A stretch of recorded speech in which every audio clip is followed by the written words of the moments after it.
Ils vont vraiment tout vous piquer. Alors ils vont pas le formuler comme ça, non, non. Ils vont mobiliser votre épargne, évidemment, comme toujours, pour votre bien, dans votre intérêt. Dans cette vidéo, je vais vous montrer que c'est dans leur intérêt. C'est pour eux qu'ils se battent. Monsieur Macron a parlé de risque existentiel, oui, de risque existentiel pour eux, pour leur système. Pas du tout pour la France ou les Français, mais pour le régime politique qui régit cet espace régional désormais de l'Union européenne, qui est l'espace France. Nous allons débuter par un extrait qui date d'hier, 12 mars 2025, que je suis allé chercher sur Public Sénat. Oui, oui, ma nouvelle chaîne YouTube favorite. Ah, c'est magnifique. Et donc il s'agit de Monsieur Lombard, un ministre des Finances, s'il vous plaît, qui a remplacé le grand Bruno, et qui répond au sénateur du Lot, Monsieur Raphaël Daubé, qui lui pose la question concernant ce nouveau financement, le financement pour la défense, pour réarmer l'Europe. Où vont-ils aller chercher l'argent? Et il pose aussi une question assez précise. Est-ce qu'ils vont créer un livret d'investissement spécifique? Ce à quoi je laisse Monsieur Lombard répondre. Et vous posez la question des financements nouveaux, et notamment des financements privés.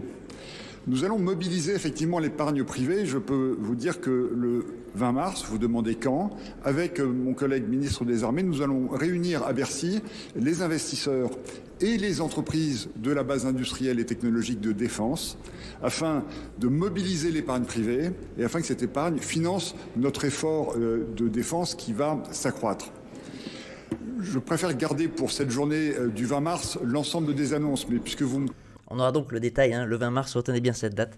Je pense que j'en ferai une vidéo. D'ailleurs, n'hésitez pas à vous abonner si vous voulez connaître la suite. N'hésitez pas aussi, si vous voulez prendre le contrôle de votre épargne, savoir quoi en faire et le sortir des tuyaux de captation étatique, à me contacter. Le lien est en description. On reprend. Poser une question précise. Je ne suis pas sûr qu'un livret dédié soit une solution, puisqu'il y a déjà beaucoup d'outils d'épargne qui existent, que ce soit les fonds du livret A, gérés, comme vous le savez, par la Caisse des dépôts, ou les fonds qui sont sur l'ensemble des véhicules d'investissement gérés par les banques, par les assureurs, par les gestionnaires d'actifs. Et c'est surtout cette épargne que nous souhaitons mobiliser, afin que, effectivement, les Françaises et les Français participent à cet effort qui nous permette d'assurer la sécurité de notre pays et de l'ensemble de l'Union européenne. Voilà, participer à l'effort. Alors, la raison, vous pouvez la croire, vous pouvez ne pas la croire. Personnellement, j'y crois pas et c'est ce que je vais vous montrer. Je vais vous montrer pourquoi ils ont intérêt à aller chercher cette épargne privée qui, vous voyez, il vient de le dire, qui est dans les livrets A, les assurances vie. Et donc, l'État a le monopole de la force légitime. Nous lui avions confié cette force et il est capable de contraindre les banques, les assurances pour flécher, mobiliser pour cet effort national dont nous avons a priori tant cruellement besoin. Alors pourquoi j'y crois pas? Alors, je vais retirer les écouteurs parce qu'on a fini d'écouter les ministres. Pourquoi j'y crois pas? On va refaire un petit tour déjà sur le budget français. Alors ça c'est projet de loi pour les finances et je le répète, j'aime bien le répéter, l'État français dépense plus que ce qu'il ne gagne. Il gagne quand même pas mal, regardez, 545 milliards, en parlant milliards, 545 milliards de recettes par an. Sauf qu'il en dépense 686, donc on a un différentiel de plus de 141 milliards qu'il finance par l'emprunt. La dette, rappelez-vous, qui correspond à un impôt différé. On emprunte à l'étranger de l'argent que l'on dépense pour le fonctionnement, pour tous les besoins, peu importe lesquels, et l'on promet que l'on remboursera plus tard que, si on est un État, nos enfants, nos petits-enfants rembourseront pour nous, utiliseront leur temps et leur énergie pour rembourser la somme que nous avons dépensée aujourd'hui. Alors est-ce que ce système fonctionne? Est-ce que ce système est viable? Et depuis quand fonctionne-t-il? Alors là on voit, alors ça s'arrête en 2023, ils sont pas encore à jour. Ah c'est ce budget.gouv.fr, mais bon, ça va venir, ça va venir. Le budget 2024 a été et 2025 a été un peu difficile à voter. Donc ça c'est quand même depuis l'image de fond, depuis les années 70-80. Vous voyez que c'est la dette qui augmente, je ne sais pas si vous, mais c'est magnifiquement exponentiel. Et ça finit jamais bien, ça finit jamais bien. Surtout que là, donc on nous dit qu'on est à 3100 milliards de dettes totales pour le pays. En réalité, évidemment, les derniers chiffres communiqués par l'INSEE, on est plus autour des 3200, à plus de 3200 milliards de dettes. Alors qu'est-ce que ça peut faire? Tout ça, c'est un peu virtuel et vous allez me dire, mais qu'est-ce que ça peut nous faire d'avoir autant de dettes? Eh bien, la réponse, elle est pas là, on y viendra après ça, elle est dans les dépenses de l'État. J'ai déjà remontré grâce à Sylvain Tiget lors d'une dernière vidéo ce graphique qui sort d'un des rapports du Sénat. Donc le premier budget de l'État français, c'est pour l'enseignement, 64 milliards par an. Le deuxième budget, c'est l'engagement financier de l'État, on appelle ça aussi la charge de la dette, c'est le paiement des intérêts de notre dette. Rappelez-vous, nous avons désormais plus de 3200 milliards de dette et on peut estimer, on fait une approximation grossière, que toute cette dette travaille aujourd'hui autour des 2% par an. 2% de 3 000, ça fait 60. En arrondi, je vous dis, on ne va pas chipoter. Donc toute notre dette, parce que l'ensemble de tous les contrats, ça met 7 à 8 ans pour se rouler. C'est-à-dire qu'on emprunte sur 10 ans, on emprunte sur 5 ans, on emprunte sur 1 an. Et en fait, au bout de 7 ans, on estime que tous les contrats ont été renouvelés parce que, pareil, l'État ne paye jamais le principal, enfin jamais. En tout cas, pour le moment, il ne le fait pas. Il réemprunte ce qu'il doit pour rembourser les prêts passés et pour assurer ses dépenses. Justement, la fuite en avant, la fameuse trappe à dette qui est en train de se mettre en place, vous allez le comprendre, on va aller le voir sur les graphiques, vous savez que j'aime bien. Aussi un petit peu d'analyse technique, on va aller voir les taux d'intérêt à 10 ans français. Avant ça, on va prendre un peu de recul historique sur justement ces fameux budgets d'État. Vous voyez, là, on est en 1959. Alors regardez, hop, autour des années 60, l'État était en excédent.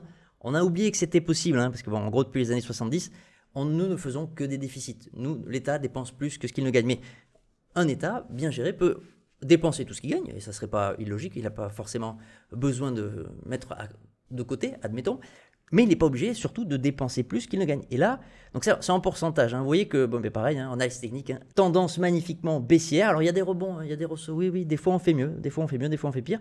Là, on est à moins 5, et une des solutions serait de dépenser moins. C'est la première des choses à faire, un audit des finances de l'État.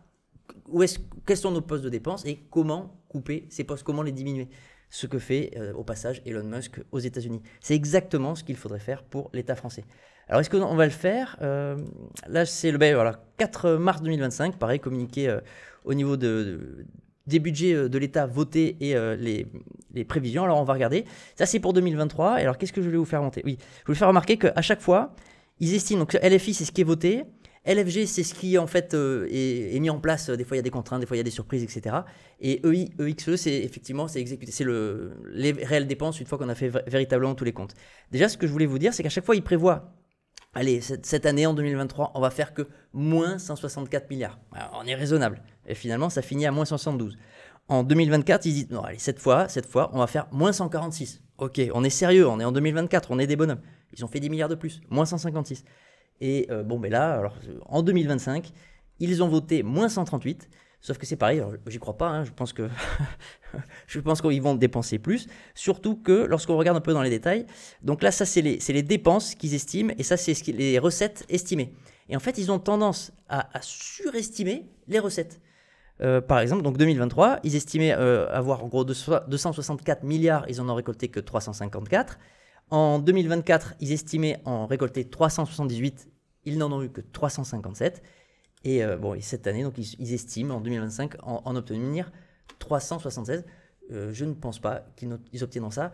On en revient à, alors, bon vieux dicton, trop d'impôts tue l'impôt. Alors, la courbe de Laffer, intéressez-vous à la courbe de Laffer pour les plus scientifiques. Mais ces deux choses expriment la même chose. À partir d'un certain seuil, lorsque l'on augmente les impôts, les gens fuient en fait, que ce soit fuir le pays physiquement ou la mise en place de tout ce qui est possible pour dégager son épargne et pour ne plus se faire prélever, ou alors carrément, il y en a qui se mettent à travailler moins. Donc l'État augmente les prélèvements, mais en fait l'assiette, on appelle ça l'assiette fiscale, ce qu'il y a à prélever est plus petit, et donc même s'il prélève plus sur une assiette plus petite, à la fin, il a moins.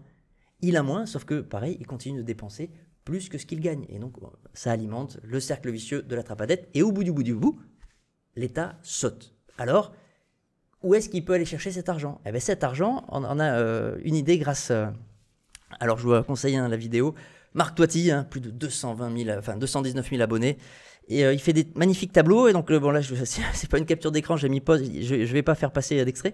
Mais sur ce tableau, il résume parfaitement où est l'épargne privée des Français, sur laquelle lorgne Monsieur Lombard et tous ses collègues européens. Donc, vous voyez quand même qu'en tout, on a 6 400 milliards d'épargne. Donc c'est pas mal, alors ça c'est de façon historique. Nous, culturellement, les Français épargnent beaucoup. Et nous avons, depuis peu, les Français ont dépassé les 2000 milliards d'épargne sur les assurances vie et sur les épargnes, sur les assurances retraite. Alors on retrouve aussi donc 1400 sur les actions non cotées et autres participations. Ça c'est plus des titres de propriété, on peut espérer qu'ils ne tapent pas là de suite. Par contre, numéraire et dépôt à vue, donc ça 750 milliards sur les comptes courants. Donc ça c'est, on va dire, plus facilement mobilisable, et 414 milliards sur le livret A. En tout cas, ils vont s'intéresser à ça. Assurance vie, 2000 milliards, livret A, plus de 400 milliards. Et alors, est-ce qu'ils iront dans les dépôts bancaires rémunérés hors livret A? Il y a presque 1000 milliards, je ne sais pas. En tout cas, donc voilà, selon moi, la véritable raison de toute cette agitation. C'est pas qu'il y a un méchant qui veut envahir Paris, gouverner le monde et régner sur le monde entier. Non, moi j'y crois pas, vous pouvez y croire si vous le voulez. La véritable raison, elle est principalement économique et c'est un vol. Et quoi de mieux, faisons une petite expérience de pensée. Mettez-vous à leur place. Vous êtes ruinés. Vous devez absolument attraper, voler, alors, mobiliser gentiment l'argent privé de vos citoyens. Mais il faut le faire avec leur consentement. Vous êtes responsable quand même, vous le faites en responsabilité. Donc vous voulez qu'en responsabilité, de façon consentie, vos citoyens vous donnent leur argent. Quoi de mieux qu'un ennemi extérieur? Quoi de mieux qu'un grand méchant, qu'un risque existentiel? Encore une fois, ils utilisent la peur, c'est toujours les mêmes mécanismes, toujours. Et là, ça suffit, quoi. Il y a déjà eu le Covid, il est temps que vous ouvriez les yeux. Personnellement, j'étais chirurgien, j'ai été suspendu pendant le Covid. Je suis déjà allé au bout de mes engagements, je vais continuer de le faire. Je vais continuer à dénoncer ces mensonges répétés tant qu'ils n'auront pas dégagé. Il faut que les Français ouvrent les yeux car vous dites non, ils ne vont pas en envoyer ou ça n'arrivera pas ou ils ne vont pas réquisitionner. Mais rappelez-vous, un peu de mémoire pendant le Covid. Il avait été annoncé les passes sanitaires obligatoires. Les gens disaient non, ça n'arrivera pas. Il avait été annoncé l'obligation vaccinale. Les gens avaient dit non, ça n'arrivera pas. J'en sais quelque chose, j'ai perdu, j'ai été suspendu. Voilà. Donc, ne croyez pas ces gens et ne vous laissez pas embarquer par leurs mensonges qui ne serviront qu'à vous, cette fois-ci, directement, vous faire les poches.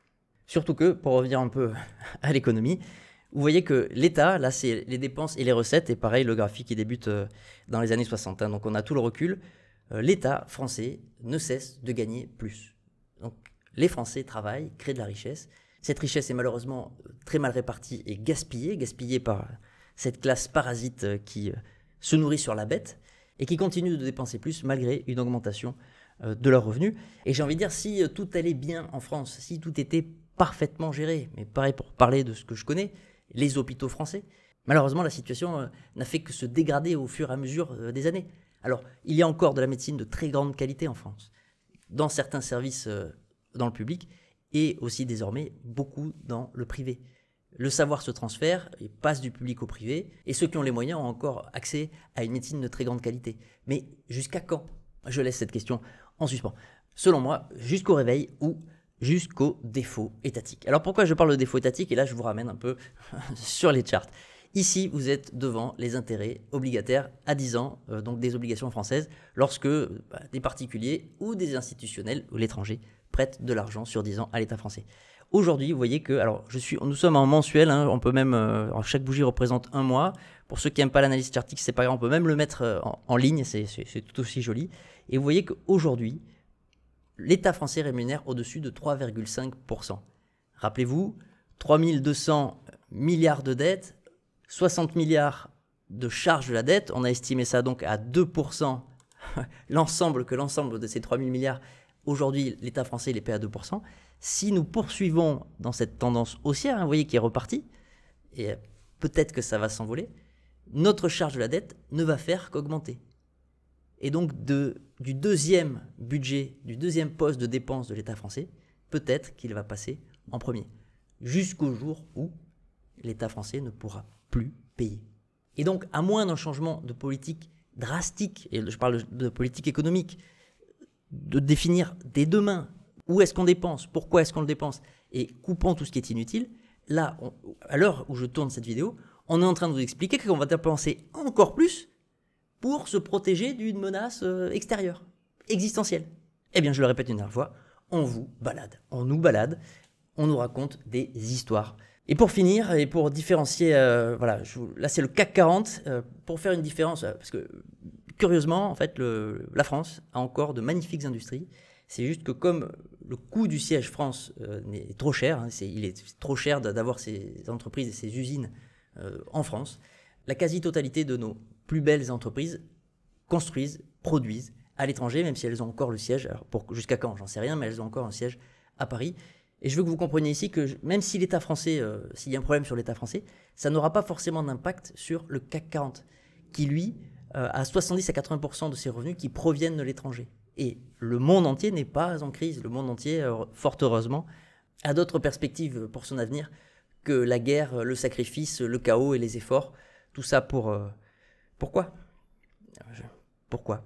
Posez-vous la question.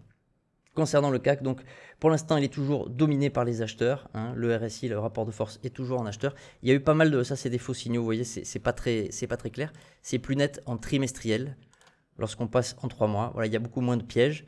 Et alors, à part, ça c'était le crack Covid, signe noir, complètement inenvisageable, inenvisagé. Et donc, ce risque-là n'était même pas listé, l'arrêt complet de l'économie mondiale. Mais depuis, vous voyez que le RSI est largement dominé par les acheteurs. Alors, sommes-nous au début d'un retournement, du plus grand crack de l'histoire? Peut-être. En tout cas, c'est une bonne zone pour se poser la question. On est encore proche des plus hauts. Si vous avez peur, c'est tout à fait le moment de éventuellement pouvoir prendre des profits, ou en tout cas recalibrer votre risque, recalibrer en fonction de votre tolérance au risque et en fonction des perspectives. Je ferai sur une prochaine vidéo les perspectives par rapport au marché alors des cryptos, évidemment, on ne va pas l'abandonner, et aussi du SP500, du marché américain. Mais je voulais rester sur cette vidéo sur notre écosystème franco-français et essayer de participer au réveil généralisé qui est plus que nécessaire. Je vous laisse sur ces derniers mots. Prenez soin de vous. N'oubliez pas de claquer le pouce et de vous abonner si ce n'est pas déjà fait. Et à très vite. Ciao.